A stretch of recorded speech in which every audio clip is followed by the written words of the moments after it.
Understanding the difference between operating profit and net profit is key to seeing how a business really makes money. Both terms measure success, but they look at different parts of the financial story.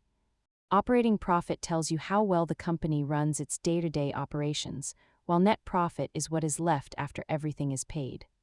Think of it as a waterfall. Revenue is at the top, operating costs drain the first section, and taxes or interest drain the rest. Investors look at operating profit to judge management performance without the distraction of how a company chooses to finance its debt. Net profit is the final answer. It is the actual amount available to reinvest into the company or pay out to shareholders. Because net profit includes interest and taxes, it will almost always be lower than the operating profit for any company with debt. Remember, a business can be great at operations but still struggle if it is buried under high interest payments on debt. Understanding these numbers helps you read a balance sheet like a pro. Save this video to reference later and subscribe for more.